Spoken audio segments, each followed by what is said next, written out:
everybody. The next episode of Chiefs Focus First and 10 Live, brought to you by Focus Sports. Make sure you jump on the site through our pinned tweet or on our website and grab yourself the Then and Now bobblehead. There's a couple left if I'm not mistaken. What's up, Quentin? Hey, man. How are you? Doing all right. Just moving through the week. Wednesday got through hump day. I got one more real work day, but Yeah. Well, been kind of an interesting week. yeah. I guess Radio Row always is because you've got all sorts of athletes coming in and talking to everybody. So there's a lot of fun stuff coming out of Arizona right now. Oh man, I mean that's really rejuvenated that area. So I think it's done a great thing for them. But we got some interesting coaching things to talk about. Yeah, let's start there. Sounds like Eric Bieniemy has a couple of options. One I think is probably going to be the best for him right now, and is probably the most solidified, is the OC job with the Ravens. Yeah. Head coaching wise, I did hear some rumblings about Ezra wanting him with the Colts. I don't know if that's going to happen. Ezra is holding off until after the Super Bowl, but there's also a coach on the opposite side of the spectrum that is he's interested in as well, which is the defensive coordinator for the Eagles. So we will have to see how that plays out. But I think Bieniemy's best shot at being a head coach in this league is to go to another team and prove that he can do this. I say that because that's what I've been told. They do not believe that he is as good as everybody wants to assume he is, simply because of Andy and Patrick Mahomes. You can't deny the fact that Mahomes is the best quarterback in football. He makes decisions that pretty much Aaron Rodgers maybe makes as far as being on the field. But he is the best quarterback in football.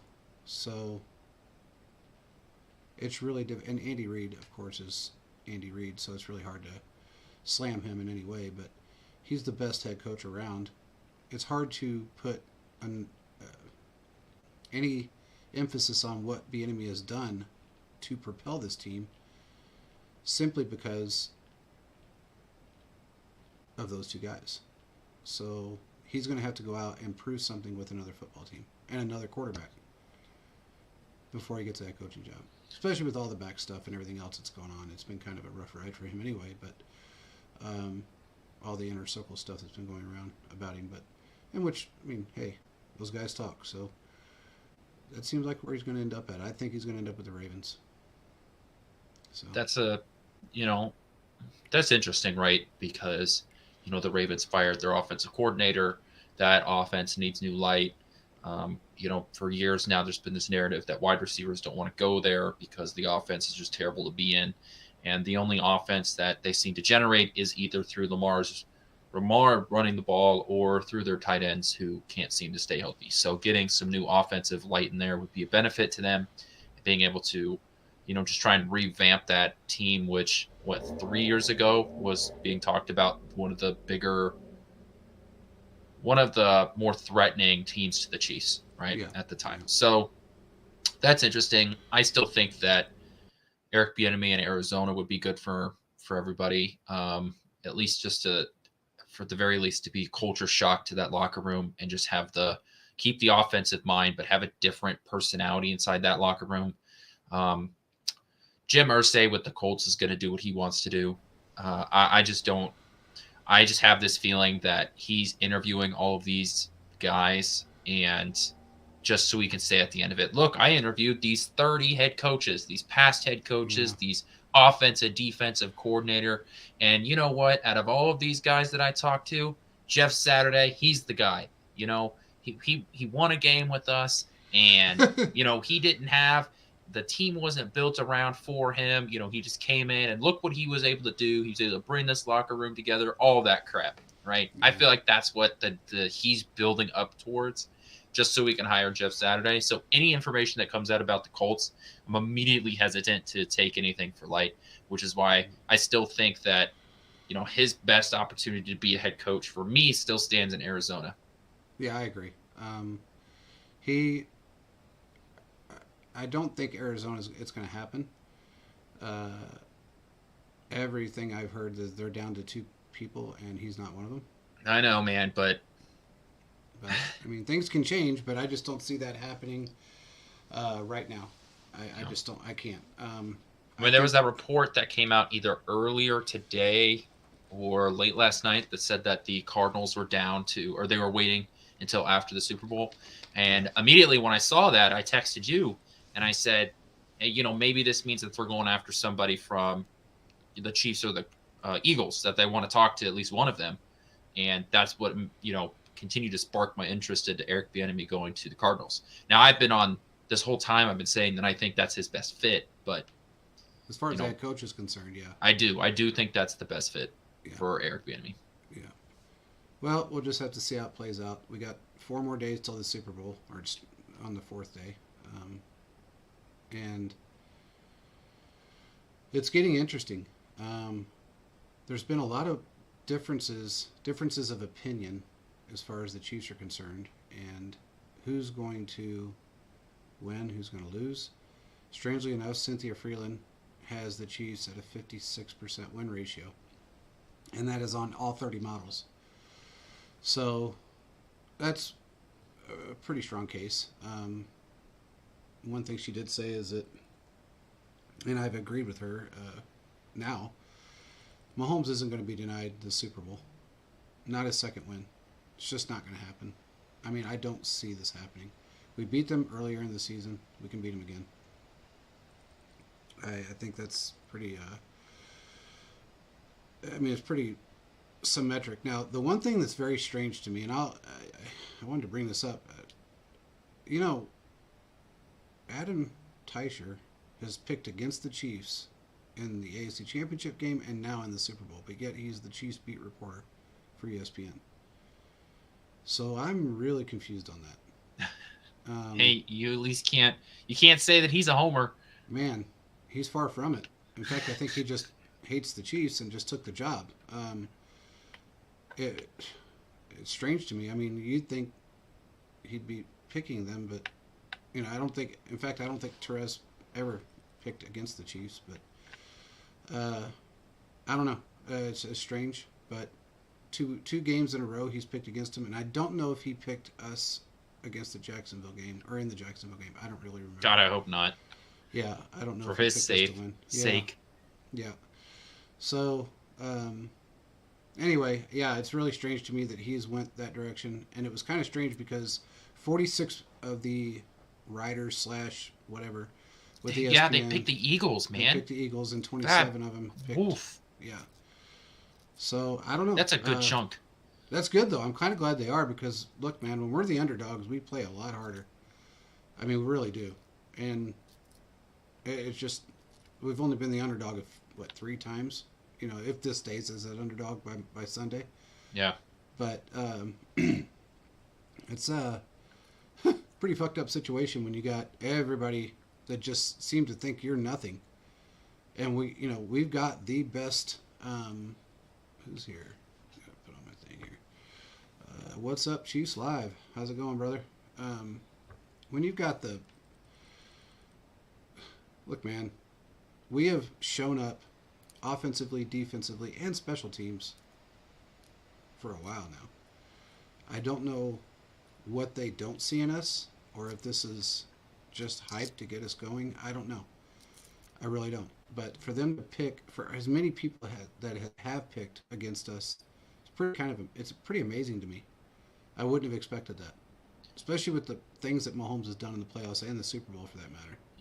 Yeah, I mean, if you truly think this game is a pick'em, right? And that's the consensus that I get from most people, right? Most people you talk to and you start asking them about, how are you feeling about this game? It's wow, the Eagles offensive line, they're the leaders in sacks. Chiefs have a really good offensive line. They've got Chris Jones. And then you start going through every other part of the team, right? And you truly come down to this is going to be a good game, and it's going to be a close game, right? So if you truly believe that, why are you not picking Patrick Mahomes? Yeah. Why are you going against Patrick Mahomes? Like that, he's the great equalizer. He's the guy where when the table seems even, he's the one that gets the extra card at the end of the game. He's the ace up your sleeves. Whatever you want to use, he's the guy that's going to break the tie and should turn the game in your direction. And I'm surprised that the betting markets aren't representing that. And I'm surprised that analysts and people who are supposed to be experts on this stuff are not picking the Chiefs because of that. It's just really weird to me. And every time I bring it up and I ask them that, if I ask you, if you truly think this is a pick 'em game, why are you picking against Patrick Mahomes? I have not gotten a straight answer. Everybody's like, yeah, you're right. I'm going to change my mind. That's what I've gotten with. So it's crazy. I don't understand it either. It's also funny you brought up the underdog mentality that we've got two really good teams, the two best teams in their representative conference, and both teams want to say that they're the underdog. It's crazy. I know. It's kind of funny. In fact, I was watching some highlights of the NFC Championship game, and players kept saying, they don't like us. They don't like us. Who cares if they don't like us? That's what they kept. They were almost convincing themselves that they weren't liked on the Eagles side. I don't know where that came from. I don't know why, but that's what they were doing. They were convincing themselves that they weren't liked, which to me, I thought that was, I don't know, weird. But whatever. I mean, it kind of is what it is. You got to kind of pump yourself into that mindset. The one thing that Jalen Hurts had going for him in a few games, he had 4 passes over basically 40 yards during the season. I mean, I don't know if, what's his name, A.J. Brown? Is that their wide receiver? Yeah, the guy they traded for. Yeah, I don't know if he's going to be able to handle. Everybody seems to think that our corners aren't going to be able to handle him, and I don't necessarily think that's true. Especially with Snead coming back. Snead's coming back, and I mean, look, McDuffie's been playing out of his shoes. Watson's been playing out of his shoes. I just don't. I don't think that I don't think these guys have faced players like ours. The hungriness that these guys are protruding right now. The things that they are doing for a rookie group of guys, and they're really not rookies anymore, but the things they're doing is pretty much amazing. I mean, I don't know if it's ever been done. So I think they're going to have their hands full. I think that it's going to be a little closer than what people assume. Cynthia Freeland had it 26-24 Chiefs, which is a weird number, but he has a safety, I guess. I mean, or like a blocked field goal that leads to a 2-point conversion, maybe something like that. Something weird. Yeah, something weird, I guess. But something interesting came out of it. Peter Schrager said that he assumes. Well, I'll put it this way: everybody assumes that the Chiefs have some trick plays up their sleeve for this team, and they probably do. But in that same aspect,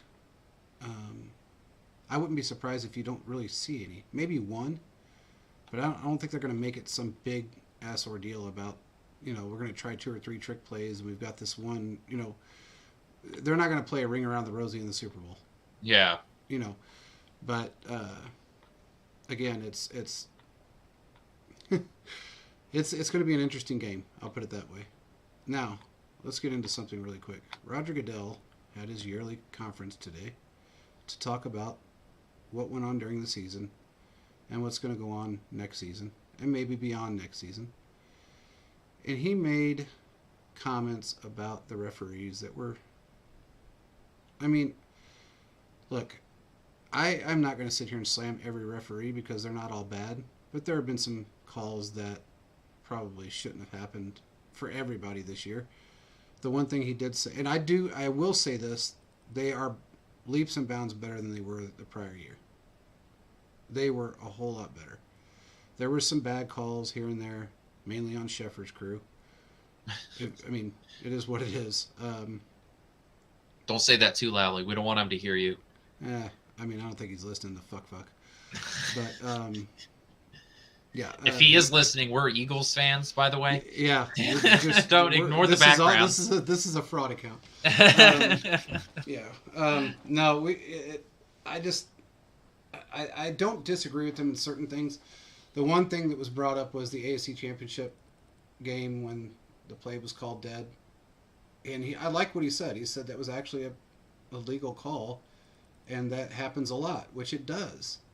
The difference is that it was so loud in Arrowhead and nobody heard the fucking whistle. So when you got a referee running out on the field before the ball snapped, and you snap it anyway, that's your fault. That's you just trying to get away with something. That's really what that all boils down to.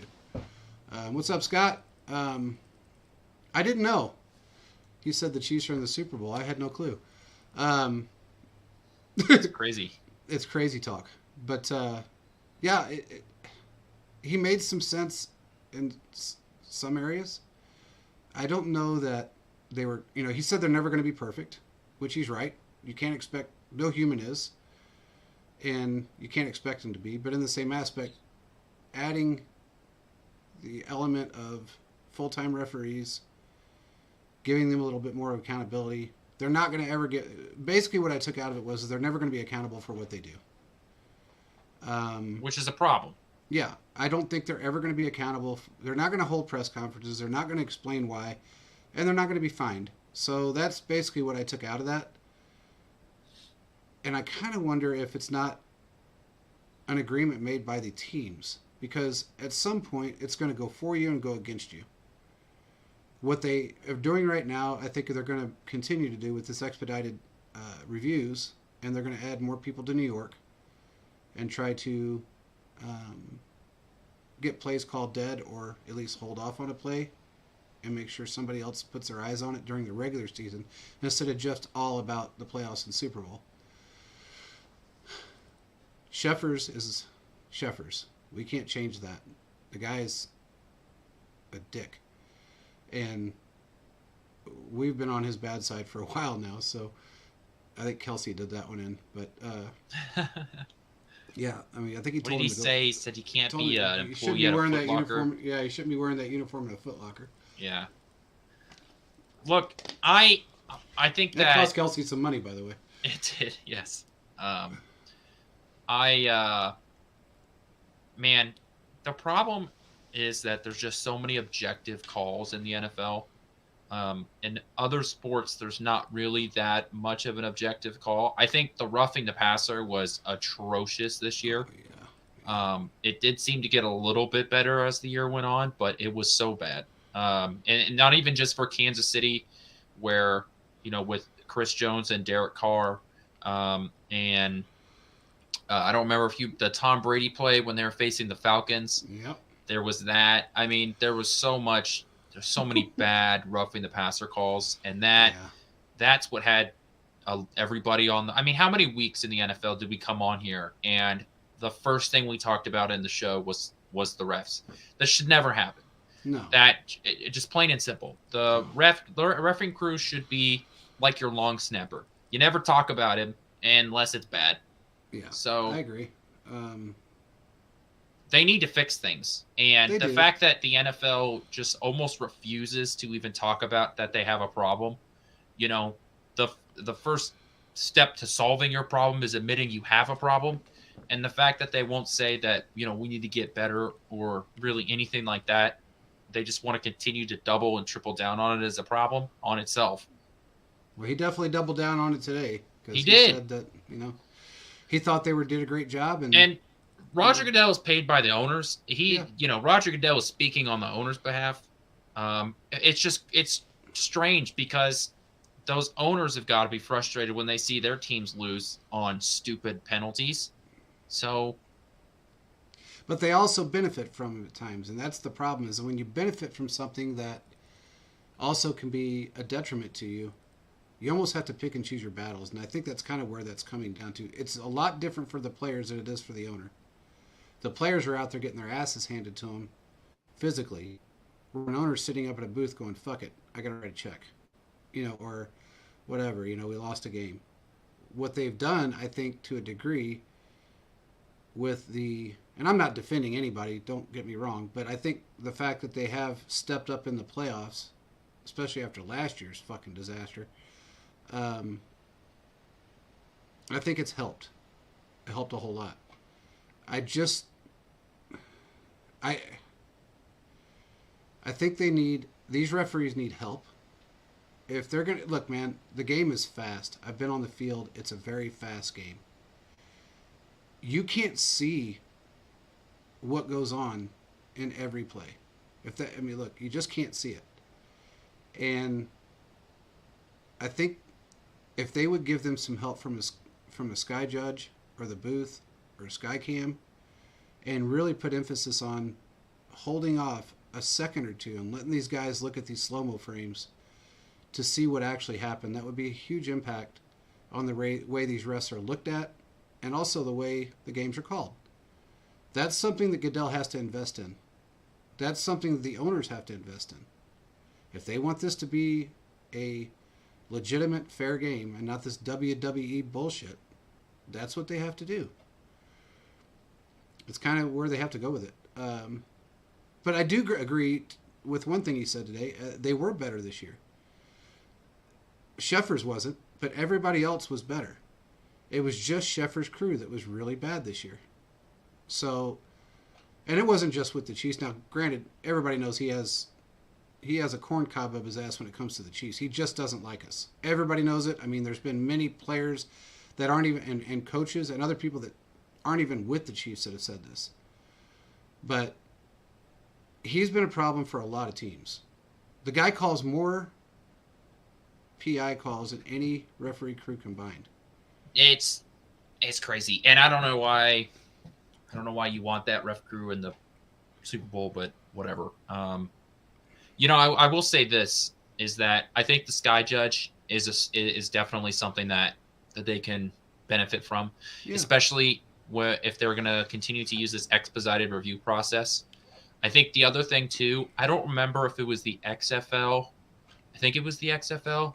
One of the spring leagues, they had, whenever a play was challenged, they would have a camera that was inside the booth, and they would, just show it. And the guy who was their Sky Judge, he was talking through what he was seeing and down to the refs on the field, right? Yeah. And so we as viewers were seeing that.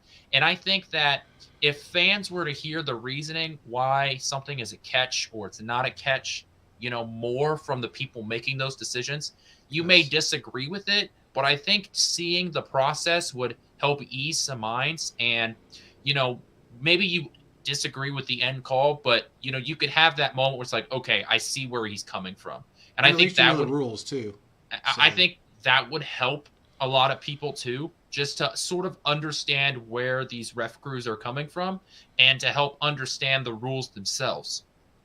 Yeah, I agree. But it also will help people that don't really understand the rules or don't know the rules, help them understand the rules. Because there are certain plays. I mean, look, there was times that I couldn't understand certain things over the years, and I'd have to ask, why was this an illegal play in one way or another? Why was it not a legal catch? Or why was this, or why was that? And, you get those explanations from the right people, but not everybody has that opportunity to be able to do that. Yeah. It's not that easy. So, I mean, I understand where you're coming from, and I think it would be a huge help. I think putting 20 guys on a game, any given game, up in New York, in the booth in New York even, and watching it frame by frame as the play happens, and then before they're able to snap that ball, or while that flag is laying on the ground, you're able to look at that play and see if it was actually a penalty, because you can find that frame. It's usually at the end of the play anyway, so you can find that frame. If it's going to be at the beginning or it's going to be at the end. It's not ever usually in the middle. So if unless it's unless it's a hold call, then it could be in the middle. But for the most part, a pass interference, whether it be offense or defense, you're going to catch that pretty quick. And it's such a wide open situation. Don't say that to Saints fans. Well, true. Well, that was a horrible call, though. I will say there is a history of the NFL stealing stuff from other leagues. That's how the NFL got the Sky Cam to begin with. Yeah. I believe they took that from the XFL back in the 80s. I think they got some of it from, it's true. that's something that they took from another league. So there's a history of the NFL taking stuff from spring leagues and using it in the NFL. And the Skycam is one of the best views of the field that we get now. I mean, it's the fact that they had to take it from another league, surprises me now when you look at it, because I can't imagine watching the NFL without, some of those views that they have. But Yeah. if you were to continue to learn and adapt and change, and that's something that the NFL has done in the past, is they are one of the few leagues in professional sports in the United States that does change. One of the biggest criticism of something like baseball is the fact that they move like a glacier and they refuse to change a lot of things. Yeah. And, the NFL is not like that. The NFL will, in one offseason, say, hey, we're going to change this. And if it doesn't work out, they'll get rid of it. And if it continues to work, they'll continue to use it. So if any league is going to be able to change it and make this work, I think it is the NFL. They have the resources, and there is a precedent for them changing things like this. So it's frustrating as a fan because I feel like the solution is there. Make your refs full-time employees. Bring in your Sky Judge. Use the technology. These expedited review process was awesome over the playoffs. It was fantastic. That was one of the best things that the refs did the entire season, was being able to have that conversation on the field. It lasts like 30 seconds, and then you are able to come to the conclusion that, hey, that ball was incomplete. Instead of making a flag come out by the coach and having, the game go to a TV break and slow the pace of the game down. Instead, they were like, incomplete pass, let's keep this ball rolling. Yeah. And it also will slow down, teams when they know there was something shady about that play to rushing to the line. Because I think that's something that every team, we don't really take advantage of that much. But what's up? We got you on. We don't take as much advantage of the rushing to the line when they know it's something shady versus other teams that just run up to the line when they know they did something that is most likely going to get stopped. But that'll slow down a lot of that. And I think that's another thing that we have to look at. By the way, on another subject, I don't know if you saw Brady's attention grabber on Twitter. I didn't really understand it. I guess he was trying to push his brand. I didn't even know he had one. But he basically took a picture in his underwear that were up to his belly button, sitting on a messed up bed. A selfie. And he posted it on Twitter. Look, man, I've always thought he was a little bit of a narcissist, kind of a lot of a narcissist. But Jesus, that's really pushing. I mean, this man needs attention. He really needs some fucking attention. I mean, I know he's alone. He doesn't have his kids around, doesn't have his wife around again anymore. And now he's not playing ball, and he's actually holding off to the, I guess, end of 2024 seasons. What he's saying before he goes into the booth? He says he wants to reflect. Okay, well, decompress, reflect, whatever. I guess reflecting is taking pictures in your underwear on a bed. And I have to say, healthier than what Aaron Rodgers is doing. Well, absolutely. I do have to say he is a very lanky individual with no muscle tone whatsoever. He looked like that when he came into the league, and he looked like it when he left the league. Dude, he is just Tom Brady looks better now at 45 than he did at 21 when he came into the league. Well, he may look a little bit better, but he still has no muscle tone. The guy's just skin and bones, man. He's got to get off that keto shit. It's that TB12 method, that avocado ice cream. That's fucking insane. To me, it's just wow. I don't know. I saw the post. I didn't read it or give it a view. I didn't even see it on my own feed. I saw some other people talking about it. Yeah, other people posted it. That's why I saw it. So I think that it wouldn't be surprising if that was like he's got some brand of athletic wear that he does. He has off. Underwear that's on his. I guess he's got a brand. I didn't. There you go. That's what that was for then. So I don't really care. You do you, man. I'm kind of happy to hear that he's not coming in the booth next season. Me too. And he's going to wait another year before that decision is made. I don't care to hear his voice in the booth. There's no guarantee that he's going to be good at it. I think Greg Olson is great in the booth, and I'm going to be upset if they kick out Greg Olson to put in Tom Brady. I also don't want a 3-man booth because ESPN has tried that multiple times in my lifespan, and they suck. Yeah. There's too many people. Yep, it's a convoluted mess. And the booth is, I mean, look, it depends on the stadium you're in, but the one in Arrowhead is tiny. Man, believe me, I know. You can't breathe in that thing. But I don't know. I just don't see it. I don't see the draw for him. He may know football, but he's going to be so dry and so boring. It's like, good God, what am I? I watch paint dry. Put him in the pregame, postgame stuff. You know, the Tony Gonzalez. That's where he is now. Let's see, who are the old Cowboys coach, Mr. Clap-A-Lot, Jason Garrett. Jason Garrett's in. I mean, you want to talk about paint drying? There's some, there's places for that. I mean, that's where a lot of guys end up going, is that pre-post game. That's all of the Amazon. That's all they did with Richard Sherman. All that setup was pre and post game. So you know what? Put him there. Spend your hundreds of millions of dollars that you gave Tom Brady. Well, I don't know. For everybody that joined in, we did talk about Aaron Rodgers going to his solitude retreat for 4 days. It's going to, or did we talk about it? No. I set up that nice transition. That Tom Brady's underwear pick is a healthier version of decompression than Aaron Rodgers' solitude confinement, because I guess he watched Shawshank Redemption and was like, you know what sounds great? The Andy Dufresne treatment. Yeah, man, that dude's out there. He's out there. That's some weird shit to sit in a house in the dark day and night for 4 straight days. I think there's going to be some drugs and some scotch and probably some hallucinogenic drugs on top of it. And that's probably going to give him his decision. He's probably going to have a little bit of peyote, some shrooms, maybe a little LSD. And he's going to figure out what, he's going to look to the stars that are in that dark room and decide what he wants to do with the rest of his career, whether it's retire, whether it's move to another team. He's not retiring. No way. No way. He is not going to retire the same year that... I don't think he's going to the Raiders either. So. He's not retiring the same year Tom Brady retires. That's not happening. No.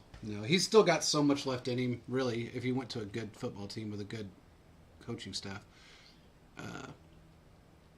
I don't see him going to the Raiders. I don't know, man. If he's sitting in the black the entire time and all he's seeing is black, maybe he's thinking the Raiders' black hole. He's going to go play in the old Roomba. He's got a lot going against him if he does. Not just from an AFC West standpoint, but from an ownership standpoint. A dysfunctional franchise standpoint. Yeah, the whole fucking thing is a mess. I just can't. I don't know, man. I don't see how that could ever come about. And plus, I've heard from numerous people that he does not like Josh McDaniels in any way.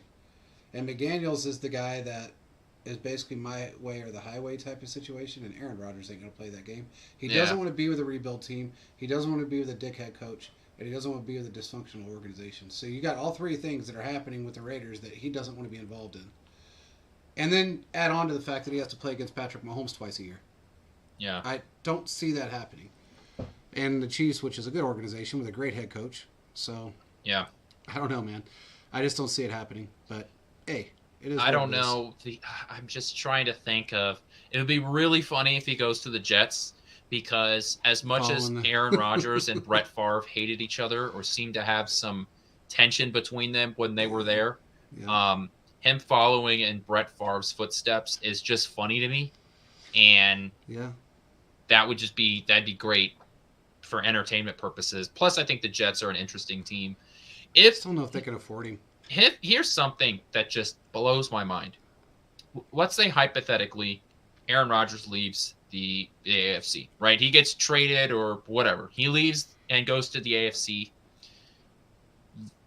Is Dak Prescott becomes the second best quarterback in the NFC.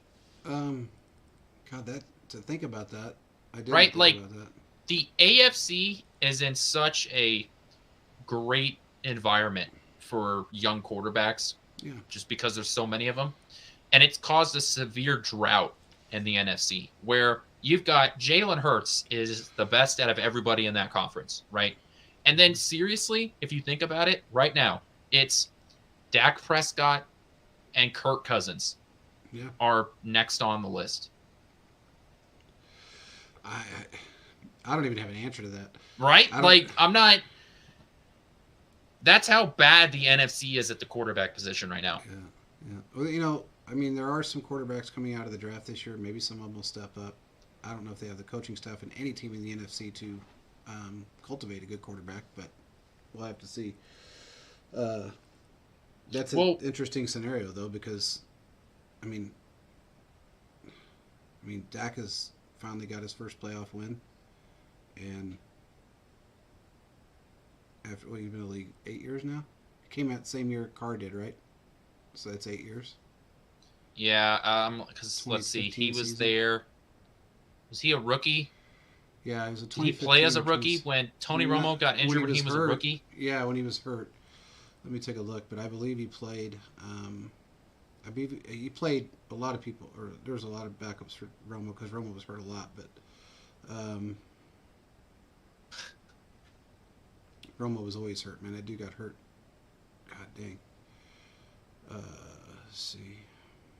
Let's see about old He Dak played. Dak. He's 2016. 2016 season. So that was his first year. Fuck. His first year he threw for 3,600 yards. So apparently, yeah. Well, they here's a were stat. feeding Zeke that year too. Well, I know, but that's still 3,600 yards for Yeah. a guy that, a rookie. Now, here's Yeah. something that I am looking at. That was his best season. Okay? That was the 30 best team. It was 3,667 yards, 23 touchdowns, 4 interceptions, 104.9 passer rating. Ever since then, the 2021 season was statistically probably a better season. He had 37 touchdowns, 10 interceptions, 104.2 passer rating. This year he was 91.1, 28-60, 23 touchdowns, 15 interceptions. Wow. But he's got 65 interceptions on his career. But here's an interesting stat. 1, 2, 3, 4, 5, 6, 7. So he's on his 8th year. I'm sorry. 8th year. Yeah. He's got 24,943 yards, 166 touchdowns, and 65 interceptions. I mean, really? I mean, and you're talking about. I mean, it's fine. I mean, I didn't bring this up to just trash all over Dak Prescott, but Oh, I want to trash him because my point is, no, I want to trash the shit out of him really quick because he fucking pushed and pushed and pushed for a $40 million contract, and this fucker ain't got half of what Mahomes done in 5 years. I mean, you're starting quarterback for an NFL franchise, so $40 million a year, and the man just won his first playoff game in 7 years. yeah. What the fuck kind of shit is that? I mean, how many times has he? Wait a minute. I want to look at something. I want to bring this up. This is something I got to talk about now. How many times has this fucker been? He's only been to the playoffs 2 times. I'm not sure. I think it's 2 times. Well, because the NFC East has been so back and forth that I couldn't tell you how many times. I'm sure that they've made it as a wild card team more than just this time. Has he won his division? Okay, here's this complete. Okay, his numbers suck. Okay, so I mean he really sucks in the postseason. Jesus. Okay, so remember the star on the helmet. This is his postseason stats. All right, shoot. 48 for 70, 68.6 completion percentage, 511 yards, average is 7.3, 5 touchdowns, 2 interceptions. His long was 46 yards. And 3 games? 2. And he makes, that would be 3 games, I guess. Because was he a wild card this year? Yeah, they made the playoffs this year. but he was a wild card. Yeah, So because the Eagles, so it's won basically it. it's 3 games. His QBR in this season was 58%. 58%. $40 million a year, and his QBR is 58% on the season. I don't give a fuck who you are. You got CeeDee Lamb. You got some of the best wide receivers in the game. And your QBR is 58. And there's not even a number behind the 58. It's a flat 58%. He's not good. I'm sorry, but man, they've given him 7 years with multiple players, multiple opportunities, and he sucks at it. Well, that's why I put Dak Prescott, Kirk Cousins, Derek Carr. All of them to me are in the same category. They're the same quarterback to me. You want to hear something scary though? Huh? Here's the scariest part of it all. Derek Carr has better stats than Prescott does. He's got a better QBR. He's got better passing yards every year. Even with dog shit, he had better passing yards than Dak. Look, man, I think it's a real conversation. It is. I don't like Derek Carr. Everybody thinks he's this good old homeboy, down boy, whatever fucking country boy shit. Kiss my ass. Yeah, but I know Thiz. Okay.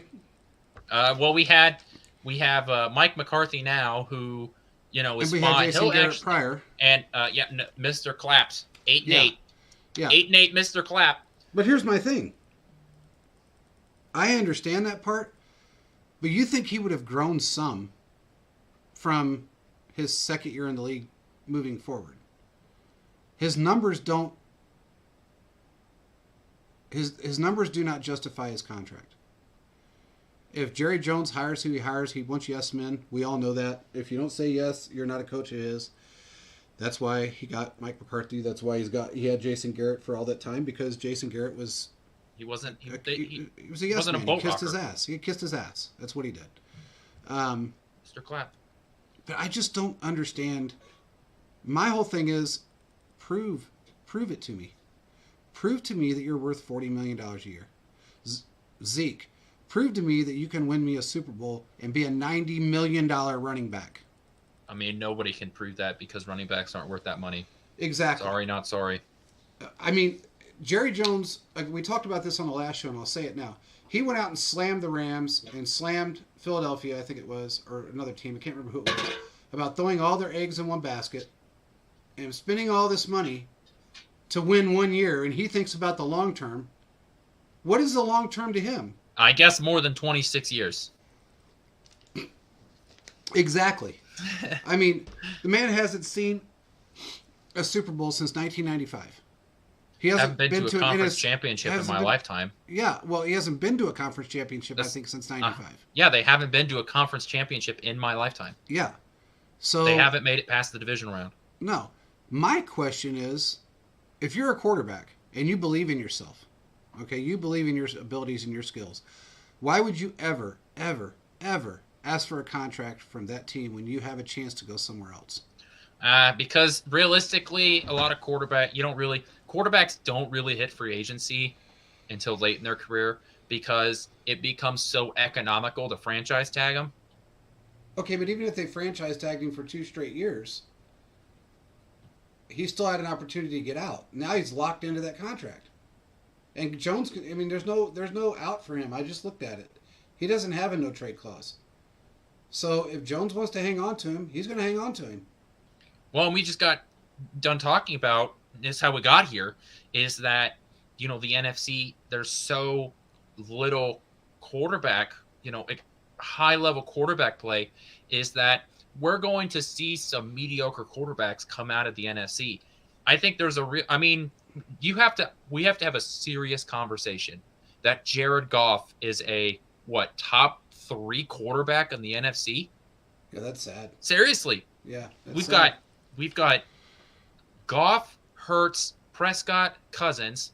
We're assuming that Rodgers isn't in Green Bay but by the start of next season. I mean, the NFC was propped up by Aaron Rodgers and Tom Brady and Drew Brees to some extent for the past 5 years. Yeah, Drew Brees for a long time. But yeah, I agree with you. Now, if things go the way we assume, and Derek Carr ends up with the Saints, then they did deny him his opportunity to go talk to the Colts, and then maybe we'll see another quarterback in the mix. The one thing I will give Carr is that it seemed to me that he has more heart than most of the NFC quarterbacks. Look, Cousins falls on his ass every year. It is what it is. The contract he got to begin with, the fully guaranteed deal, was stupid. That should have never happened. He was a losing quarterback. For 5 straight years, he was a losing quarterback in Washington. And you give him an $84 million guaranteed contract? It's the free agent market, and you got to think of where the Vikings were at the time. They had just lost Teddy Bridgewater, who was their guy. They had a good team around him, and they were looking for a guy. And Kirk Cousins wasn't going to get franchise tagged for a third time, so you're able to get a guy in free agency where you're not able to get a guy normally. Well, he wasn't a free agent though. He was traded. He found out on Twitter. No, he found out on Twitter. He was no longer a quarterback for Washington. Because he got franchise tagged twice and hit free agency. Well, they traded him before free agency happened. Because he was making a big stink about it that he was never informed that he was being traded. He was never informed that he was being moved. And he wanted, he was a little upset about it because he found out on Twitter 2 days after it was posted because he doesn't go on Twitter a lot. And he said that's how he found out about it. I don't know how true that is. I don't know, but that's what he said. And I remember him sitting there going, yeah, I found out, just like you guys did on Twitter. He had no idea what happened to him. I think once he was traded, then they extended him that year. That same year, they extended him. They gave Alex Smith $117 million in Washington, which was a really high contract at the time. Then Jimmy Garoppolo outbeat that one to $137 million. And then Kirk Cousins was sitting on a fully guaranteed deal, which neither one of those guys got. Yeah, because his was that's what made his contract special, was that he got a 3-year fully guaranteed deal. And it's the power of being franchise tagged twice. So and I think, that there's a lot of talk about Lamar Jackson trying to do the Kirk Cousins thing, but, it's so rare to get that because you have to go through your rookie deal, right? Which you're not getting paid much. Even if you're a first-round draft pick, as a quarterback, you're not getting paid diddly squat in comparison to, what you really should be getting paid. No. And then you've got to hit your franchise tag twice because it's economical to franchise tag a quarterback twice, even if they're just an average quarterback. Yeah. And then you finally get your opportunity to negotiate your own contract because, that third franchise tag just becomes so astronomically expensive. It's not worth it. So this is why, when Cousins was finally able to get that, that's why he was able to do it. And it's a rare occasion for quarterbacks to be able to hit the free agent market. Yeah. Well, that was a weird year for quarterbacks anyway. We've had a couple of them now. Mahomes he transformed the league when it came to, quarterback movement and the quality of quarterback that's coming out of college. Everybody's trying to be like him. And it's pretty amazing to watch. When you really look at these quarterbacks that are in college right now, they all try to mimic his plays. They work so hard to be him. And we've seen it in the NFL too, but not nearly as much as you see in college. Matthew Stafford, or was it Stafford, that tried the no-look pass and failed? I think it was him. I don't remember. I believe it was him. And I know his name just slipped my mind. There was another. Or Lamar Jackson tried it once. It really miserably failed for him. He threw it directly into a defender's hands. I'll never forget that. It was not even. It was like a 9-yard pass, and it was directly into the defender's hands. Apparently, I think it was Hollywood Brown he was trying to hit at the time, and it went directly into a defender's hands. And it was ran back for like a 70-yard touchdown. But yeah, you just can't mimic perfectness. You can't mimic a God's given talent like that. You just can't. I don't know. But anyway, I don't know, man. The NFC it's been a mess. We've talked about this in the past on other shows. It's a mess. It's going to continue to be a mess, I think, for a while. The only thing I think, and the reason I say that is because of ownership and because of the coaching that you have in the NFC.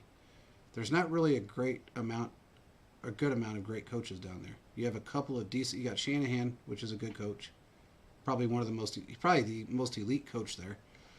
And then you have Nick Sirianni. Nick Sirianni, which I mean, yeah, he's in the Super Bowl, but a lot of that I think depended upon injuries and the teams that he played. Again, strength of schedule. I'm not saying they're a bad football team. I'm just saying it could have went a couple other directions. You know, if San Francisco wouldn't have been on their four-string quarterback, for the year, I think they would have had a pretty good shot at it, especially with McCaffrey. What he did for that team, he completely transformed that offense. So I don't know, man. It's pretty insane to think about it, but right now it is an interesting thought process. One more thing, and then we can move on. Yep. I think it's only going to get worse before it gets better, because the Bears have the number 1 overall pick. They're not taking a quarterback. Jesus, no. And because they've got Justin Fields, who I love Justin Fields. He's an exciting player to watch. So the Houston Texans are probably going to end up with Bryce Young, right? And then C.J. Stroud will probably end up going to a team like Indianapolis at pick 4. So you've got 2 more young guys that are going to potentially end up into this league. And, one of them's bound to work, right? So it's only going to get worse in the AFC. It's crazy to me that each division in the AFC is going to have 2 young guys. Yeah, this blows. I don't know if this has ever happened before. I don't know either. All I know is that what's that kid's name from TCU? The quarterback ran for so many yards that he collapsed on the field, and still lost. Dang. Can't think of his name right now. If anybody in the chat knows his name, let me know. He's going to end up somewhere. He's going to come out, probably be one of the only thing he's got going against him is that his endurance isn't there, because he did. I mean, I know he ran for a lot during that game, but he seemed to wear out about on his 4th or 5th run. He was pretty worn out. So, what the hell is his name? because they play for you think I'd know this because I watched. It was them and it was Kansas that played. So, yeah. Thiz, if you know, tell me, brother. I can't remember. Anyway, he's going to end up somewhere. I don't know how high he's going to go in the draft. Did he announce? Did he declare for the draft? Yeah, he did. Yeah, he did. Yeah, he had to have. Yeah. Was it Duggan? Something? Duggins. I don't know. Dugans. Something, dude. Yeah. He was like one of the Heisman runner-ups or something. Yeah, he was a Heisman finalist. Yeah. I think he'll go somewhere. Maybe he'll end up in Chicago as a backup. I mean, they can. I mean, it's just crazy to think about that. It's the quarterback play in the AFC is so dramatically different from the quarterback play in the NFC, and the NFC is probably going to have.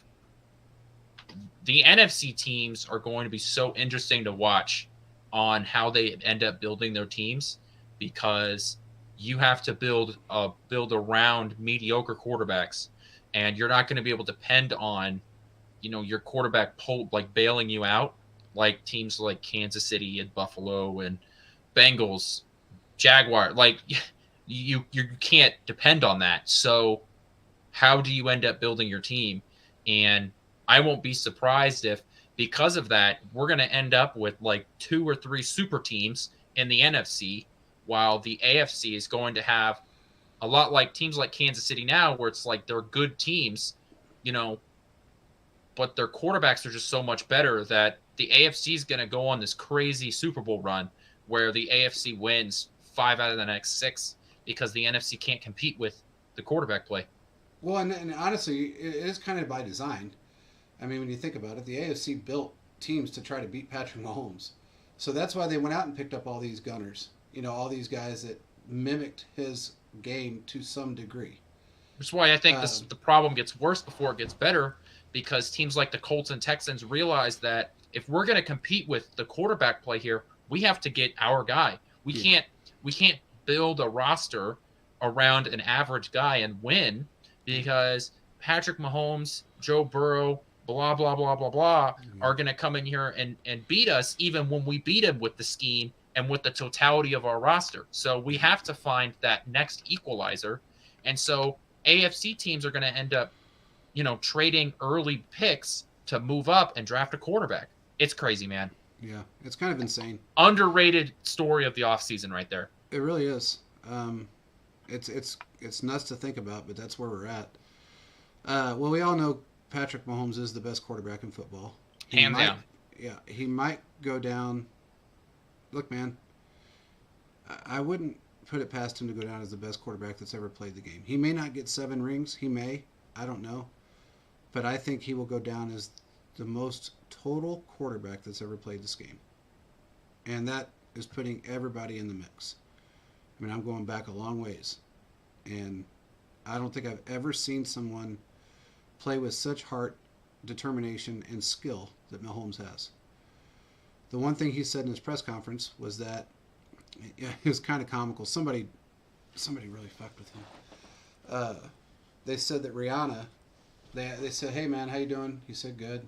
He said, Rihanna said you're the best quarterback that's ever played the game of football. What do you think about that? And he said, "Well, heck, if Rihanna said it, I mean, she's, it's Rihanna." And he goes, "She really didn't say that." He goes, "Oh man, you had me up here smiling for nothing." And Mahomes said, the guy started laughing. He goes, "Now, serious question." He said, what do you want your legacy to be?" And he basically said, "I just want to be the guy that goes out and wins as many football games as I can. I'm not looking for, the best to ever do it, this, that, the other, the GOAT, the face of the franchise, or the face of the sports or NFL or anything else." He said, "I just want to go out and play and win games and go to the Super Bowl and win Super Bowls." He said, "That's what I want to do." I thought that was very, it's very, like, Mahomes. I mean, he lives his life that way. This is not just him talking. I know the stats and everything are important to him because he puts the stats up. Look, man, when you're a competitor, you put the stats up. But I don't think he's gunning to be the LeBron James. I've scored more points than anybody. I don't think he's trying to get there. He's just trying to be that guy. The guy that helps his team win, has a great group of guys around him, helps them develop, and moves forward.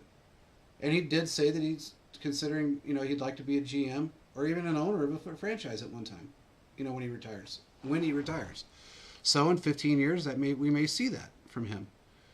But, right now, he's the best quarterback that's played the game.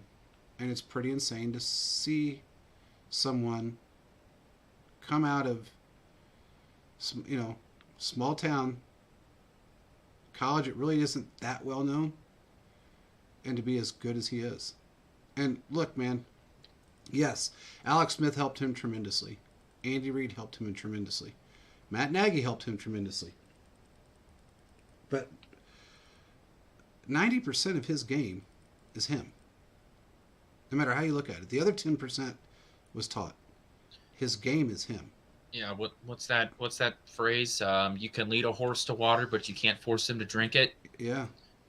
I mean, he's the one out there making the plays. He's the one that has the ability with the crazy arm angles and the comfort level to run all of these crazy plays. I don't want to say foresight, but the ability to just get the ball in the hands of your receivers no matter what, whether Von Miller is on your back or if you have to go parallel to the ground to make a throw because your ankle's hurting, to hop on one foot to go ahead and make the throw. Patrick Mahomes on one leg is better than every quarterback in the NFC. So very true. It's we're in a golden era of Chiefs football, and I hope I never take that for granted. I think sometimes in the middle of the game, you just inevitably do because you're like, oh, that's just Mahomes doing Mahomes things on 3rd and 15 from the opposite 35-yard line. Every time that happens, I look at, when I'm watching the game with my family, I look at my brother and my dad, and I'm like, oh, it's 3rd and 15 on the 35. Oh, this is the red zone, Yeah. because, we're going to, Mahomes will do some crazy batshit crazy things, and it'll end up for a score. So, we're in a golden era of Chiefs football, and I don't ever want to take that for granted because it is amazing to consume and to be, the team that's on top of the world. And I think that, we could seriously start to have some conversations about, what this team, this organization means to the history of football over the past 5 years if they're able to come away with a second win on Sunday. Yeah. And I think they will. I really do truly believe they're going to win this game. I don't know, man.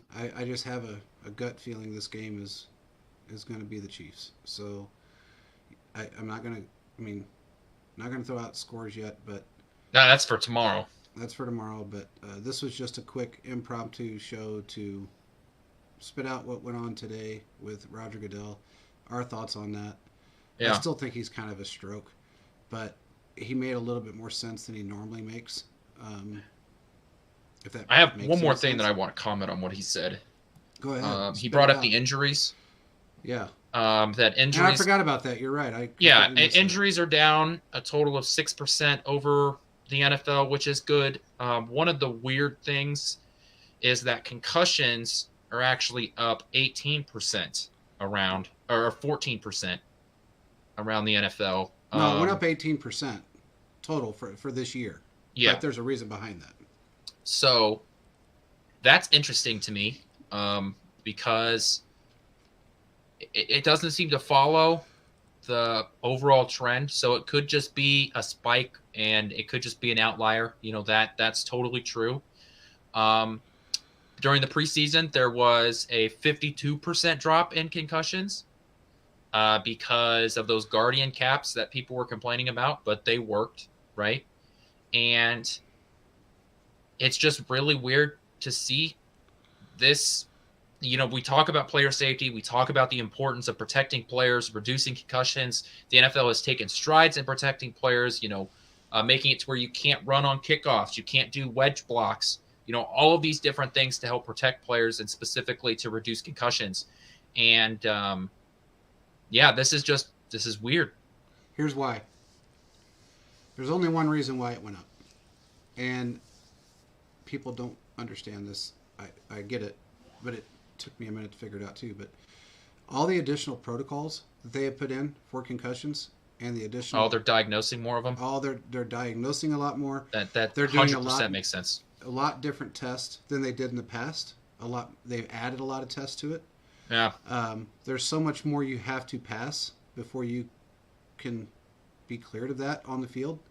So, of course, the numbers are going to be higher because they're doing a lot more testing. But that's okay because a lot of these guys, it may have not been... I would much rather them test for it and come back positive than for it to just not be tested for and not counted on the statistics. I think that's a great point you bring up. That didn't even cross my mind, but that 100% makes sense. They did change the protocol, even halfway through the season after the Tua incident. So the fact that there was an increase, maybe doesn't necessarily mean that there was an increase, just that there was an increase in the overall testing of it. That's exactly what it is. They've put so many protocols in place to clear concussion protocol on the field. It's bound to go up. And it probably will go up again. I wouldn't doubt if it goes up again. The one thing that I heard today that was kind of a stupid thing to say, it kind of gives you an insight into some of these media guys' mindset. But he said, well, are you rethinking 17 and 18-week schedules given the fact that concussions are up 18%? That was probably a dumb question because the concussion rate, the only reason it's up is because of the testing. It's not because there was more concussions. It was because the quality of testing that they go through now and the fact that they put them on a, almost like a swivel and say, okay, wait, you do have one of the 5 markers. so we're going to hold you out. And that's kind of how it plays out. You know, it used to be they would check your eyes, they would say, "Do you have a headache?" They would look at your blood pressure. Now it's 1 out of 10 things, and if you're, if you fail one of those things, you're probably they're going to say you have a concussion. So this all stemmed from Tua, for the most part, and that's good. I'm glad they're doing that. But it's all about markers, and if you pass all the markers, you can walk back out on the field. If you don't, you can't. I mean, it's that simple. That's the reason why you're seeing a spike in it. But that's the only reason why, because of it, look, injuries went down 6% during the regular season, 52% during training camp, especially concussions, and injuries overall. That's over half. Over half of all the injuries in training. And I do remember, and now that I think about it, I didn't hear nearly as many training camp injuries as I did last year. So that gives you a pretty good indication that they're really putting some work into helping these players stay healthy. And I do like that. The only one I remember is Blake Bell. Yeah. I think that's the only injury that I feel like. There was Juju, who had that knee problem. That kept him out of a couple of... But that was an ongoing thing. But, so, yeah. So, but other than that, off the top of my head, I can't think of any significant injury that happened during training camp other than Blake Bell. I think Blake Bell happened in a warm-up at a game, though. It wasn't in training camp. It was a warm-up. I don't know if it was a preseason game or week 1 or 2. He had an injury in warm-ups. He was on the IR before the season started.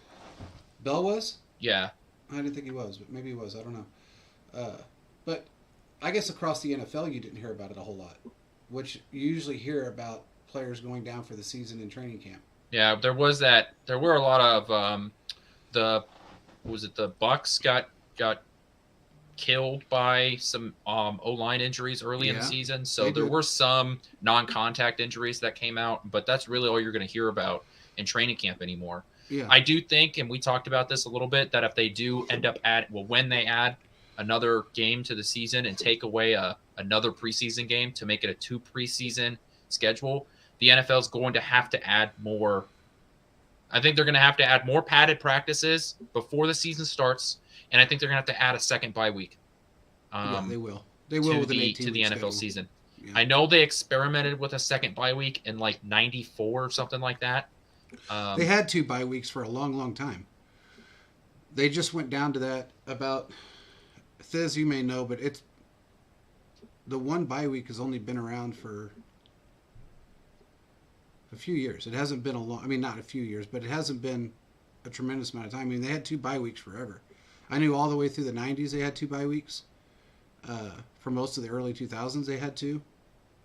I think they cut it down around 2013, 2012. I'd have to look that up. But they had it for a long time where you had 2 bye weeks. I think that they're going to need a second bye week. And you're going to need more padded practices in training camp. Because taking away the preseason games, especially when coaches are not playing as their starters as much in preseason games, but also, you're losing a lot of time to evaluate your talent, and having those padded practices are so valuable for the teams that know how to use them, and like the Chiefs. And I just think taking away that 3rd preseason game, you're going to, tackling is just going to be so much worse in the first month of the season. Well, you're going to have a worse product. So I agree. And you're going to have look, man, your preseason is designed for evaluating young talent. It's not really designed to get your guys out there you get them out for a quarter or so, get them worked into the, rhythm again. But you can also do that in simulated games during the off season, during, whether it be during training camp or right before that. But you have to realize that the preseason's designed for rookies and young guys to come into your system, new people that are in your system, to evaluate how they play. So your veterans are going to have to get a lot more simulated games in, and I think that you're going to see that more and more, where you're going to see a team playing another football team in the off season just to get warmed up and ready to play a regular season. Well, it's a practice game, of course, but you're going to see it. I mean, we already see it now, but you're going to see a lot more of that coming along with this 18-week schedule and dropping off a preseason game. I also think it would be a good idea to just eliminate the, active roster on game day and just allow all 53 guys to be activated. Well, they're going to have to bring in. They're going to have to equate that for. And see, they didn't do that. Well, they did do that for the 18-week schedule. They added one. They're going to have to add two more players, a minimum of two more players. I think you should just let the 53-man roster be on there, and I think you need to have a serious discussion about expanding the roster. I think they avoided that. I think they avoided that conversation by expanding the practice squad to allow veterans on there. Now, that was a COVID rule that they kept in place, which I think was a great thing to add, to keep in place. I think it was a great expansion to expand to what now it's a 16-man practice squad. It was 10, but now you can have veterans on there, so that was a great job by the NFL. But I think that eliminating those game day roster guys to be able to have all 53 of your guys active, that rule never made sense to me, why you have a 53-man roster. But you have, 48 guys that is active on game day? I think that's stupid. And if your guy's good enough to make the roster, he should be good enough to get into the game, because that would avoid some of these quarterback problems that teams are having, where it's like, you don't have to go to your emergency quarterback. Instead, you can have 3 quarterbacks active on game day, because it comes to a serious number game when it comes to special teams players. Your third quarterback, unless your name is Taysom Hill, is not playing special teams. Shane Buechele is not going out there and is not running gunner. Okay? Yeah. So it's not going to happen. So on the making it a 53-man roster on game day, if something crazy happens, you aren't going to run into the scenario that the 49ers did last week and 2 weeks ago. So I think these sort of twists around the edges is going better for players, the overall viewing experience, and just better for the league. And I don't think that it's really going to have a negative impact on really anybody. Yeah, I agree, and I'm not disagreeing with you at all. They were going to go to a 55-man roster. That was their plan because of COVID. They were going to, when they expanded the league to a 17-week schedule, they were supposed to go to a 55-man roster. Because of COVID, they didn't do it. Then they were supposed to do it in 2023. They didn't do it. So now it sounds like they're going to do it in the 24-25 season when the 18-week schedule starts. So that's probably how it's going to play out. They're going to go to a 55-man roster. That means 47 will be active. Just make it. That's just what they're. Why do they do that? Do you know? I don't know. Because they get their game check anyways. Yeah, I've never understood it. I've asked numerous times as to why they do this. Why can't if you got a 53-man roster, you should activate all 53 guys. But I've never gotten a straight answer as to why. It could be a revenue thing. It could be a payroll thing. It could be a lot of different things. I don't know. But if you're on the 53-man roster, whether you play or not, you get your game day check. Yeah, but your game day check, I think if you're, and I have to look into this, don't quote me on this, but I think if you're inactive on game day, your game day check changes. I don't think it stays the same. So unless you're a quarterback, a starter, something of that nature, you're going to get the same money. But when you're an inactive third string tight end or an inactive third string running back, I don't think you're going to get the same money. I think it's a little bit of a drop off from it. I don't know exactly, but I'd have to find out. I don't know why they've done it. I've yet to figure that out. Again, it could be a lot of different things, but who knows, man? I mean, they got some strange ass rules when it comes to that. I agree with you. I think if you've got 53, they all should be able to play. But they just don't do it that way. But maybe that's a discussion for another show. We'll figure that one out and find out. I'll ask around and find out what was the whole premise behind not activating all 53 guys, and we'll go from there. It could be an injury reason, too. It could be a thing that, maybe the team's decided on this because if you don't want somebody on IR and you got somebody that has the flu, like Watson did last weekend, you can put him on the inactive list if he's not ready to play. Well, then, you could just keep him on your 53. You just don't play him. Well, I agree, but if say if it's the flu or if it's something contagious, you can't have him on the field. Well, then you can have That's you when you just send don't him have him home. on the field. Yeah, Yeah, you can send him home, but but you see know that's that. just See what have him on happens your. though. But see what you just said is exactly the problem. So you send a guy home because he's got the flu, and he's not on the field for a 53-man roster, but the other team has got 53 guys because none of their guys have the flu. So it's basically not an even keel group of guys. So I think that's part of the reason why, because they figure, okay, if this guy is going to be ill, or if this guy got maybe an injury, we all know that everybody's going to at least have 45 guys on the field. But if you say we say, okay, everybody's active, but this guy's got the flu and he can't be out on the field because he's going to get everybody else sick, that leaves an extra player on the other team. Yeah, okay, I see what you're saying, but I think that in that scenario, the odds are both teams are going to be missing guys due to injury, anyways.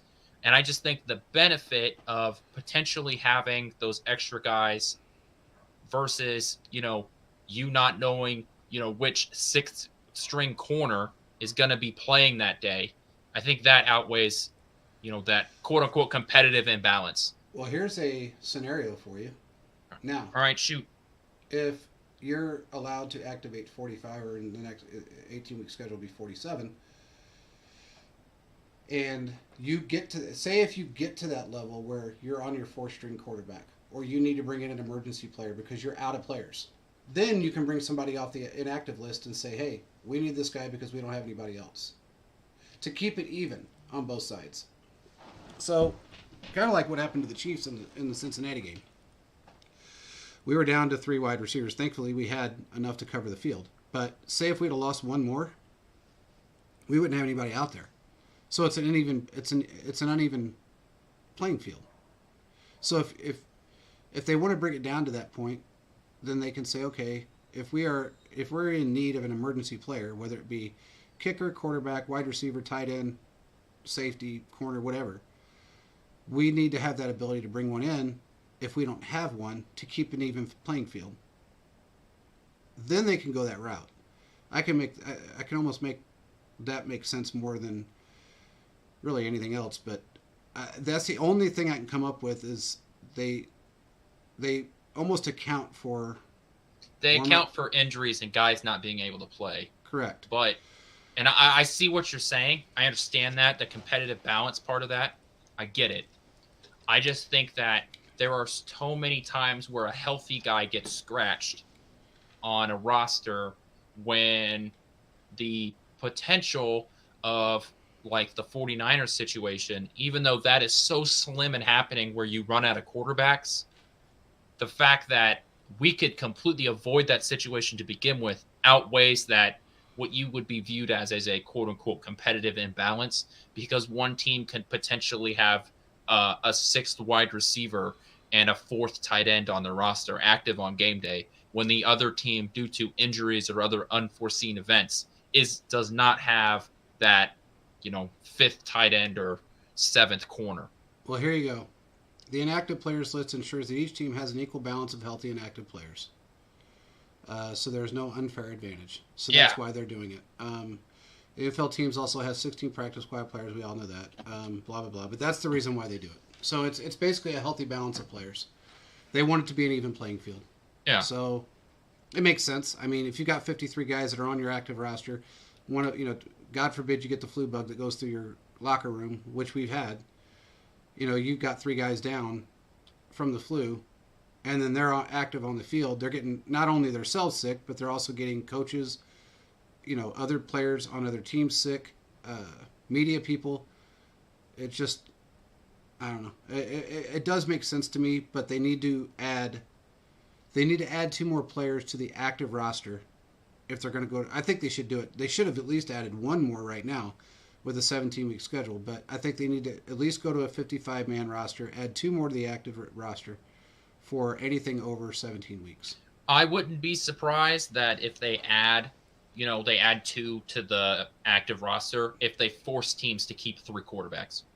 Because when they added 1 to because it used to be a 44, and they added 1 because a situation like what happened with San Francisco happened but they had to go to an emergency quarterback. And then in the offseason, they added that spot to help to sort of like tell teams, hey, make sure you have a third quarterback, but nobody did it because it was more valuable to have that extra corner or, that gunner, whoever. It was more valuable to have that, which is why I think you could avoid this whole situation to begin with if you just got rid of the active roster. I understand the principal idea behind, hey, going into the game, Team X and Team Y are both going to have the same amount of players that can play. I'm just not sure how really uncompetitive it would be if Team X is able to have, 50 guys, 52 guys on their roster to be able to play that day because they're healthy, and then Team X over here can't because one guy, got food poisoning the night before. And it turns out that guy that got sick was their sixth corner. What impact is he really going to make on the day anyway? But what if it's your second round rookie or your second best wide receiver or your best, one of your second and third best corners? But that happens anyways. Your second wide receivers goes down with injury anyways. So that is already accounted for. And in that sense, you're able to backfill your roster by having, now your guy who was your sixth wide receiver is now your fifth wide receiver. So you run into the position where you're not going to run out of wide receivers because now you have another guy active on the roster. Yeah. Well, I think they're going to bump it up anyway to 55. So that'll leave 47 that you can have on the field, which isn't, it's no different than having an uneven number with 45. So I think if they do that, it gives teams an opportunity to play more of their great players that they have. And it also gives other people time to rest. You can rotate people in and out more. I agree with you. I wish there was a way of making it work and make sense for everybody.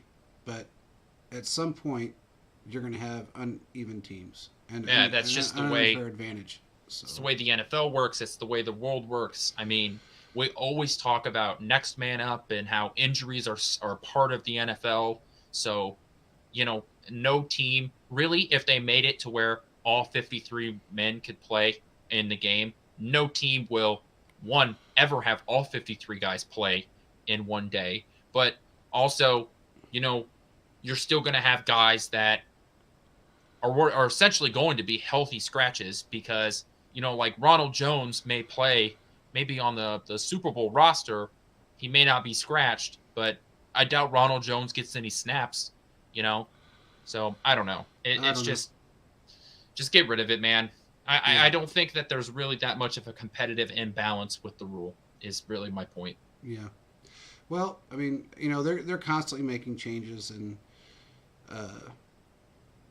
supposedly by 2034 there's going to be a ton of changes in the NFL. So we'll see. We got 10 years to see how that plays out. But just one more thing. I did hear that Clyde may make an appearance in the Super Bowl, but there's a very slim chance that he does play. He was a roster spot fill, and I don't know that he will be an impact player in the Super Bowl. If he does play, he's going to be a third down back, and he probably won't really see the field much. So that's the last thing I heard. We'll have to see how that plays out, but that's what I did hear. And regarding McCole Hardman, I really don't want to say this, but I wouldn't expect him to be in a Chiefs uniform next year. I'll leave it at that for now. Things can change, but I don't see him being in a Chiefs uniform next year. That's from everything that I've heard. No. It sucks, but look, his injury is pretty significant. The fact that we have so many great players on the practice squad, so many rookies that are good, and he's been here for, all this time now. 4 years. 4 years. The same amount of time as Thornhill. Yeah. Thornhill is another one that I don't see him coming back. I don't either. Because you see how well Cook has done, first of all. Yeah. The Chiefs are trying to make sure that they don't run out of cap space. So if you have a a safety that you drafted the year before, who's effective in this system, who has done pretty well in coverage too, something that Thornhill hasn't been great at. And well, he's been phenomenal at times, and other times he's just fallen flat on his ass. yeah, so you're already seeing that competent level from Cook. You already have your next Juan Thornhill, so why invest the money there when you've got more pressing needs? So yeah. I've been saying that all this entire season. I don't expect Thornhill to be back. Yeah, it doesn't look like it does at this point. It doesn't look like he's going to be. I mean, again, things can change, but right now it looks like he's another odd man out. They are trying to rework Frank Clark, Chris Jones, and they want to bring Dunlap back for another year. So, to me, I think that's a great idea. You need that veteran presence. You need Frank Clark's still the fastest off the ball in the league, in my opinion, and he still clogs up that entire side of the field. And he's always in the backfield, so yeah, you should just don't go to California, and we should be fine. Yeah, which I don't think he will. He's gotten himself straightened out pretty good. Andy got him straightened out pretty good. So, with that being said, I don't think we got anything else. We just kind of wanted to do this show really quick about what went on today, and talk about the Super Bowl a little bit and what looks like. Oh, by the way, for all intents and purposes, everybody I have talked to has said Patrick Mahomes is 95%. This roster, everybody practiced today who was supposed to practice. Everybody on the active roster practiced. So, obviously guys on the IR, they don't get reported. So everything we talked about, Chris Jones did get he got sick with some congestion and a sore throat. Yeah. But other than that, yeah, this team's really healthy again. Yeah. Like we talked about earlier, Snead clear concussion protocol. This team is going to be healthy going in. Everybody. Oh, by the way, Juju's knee is back to normal. By the way. So they drained it enough over the week that he's good. So, well, with that being said, I don't think we have anything else for tonight. Do you? No. Tune in tomorrow. That's where we'll have our official predictions. Yeah. For the Super Bowl. We just wanted to. And our last Believe It or Nots of the season. Last Believe It or Nots for the season. Maybe I might make a special off-season Believe It or Nots. Yeah, we could do that. But we're still going to do podcasts during the off-season. We're just going to cut it down from 3 to 2. And we may be doing some other projects. We are going to be doing some other projects. During the off-season, Quentin and I are going to do some other stuff along with Thiz. And it's going to be fun. So, with that being said, we will talk to you guys tomorrow night. Peace out, everybody.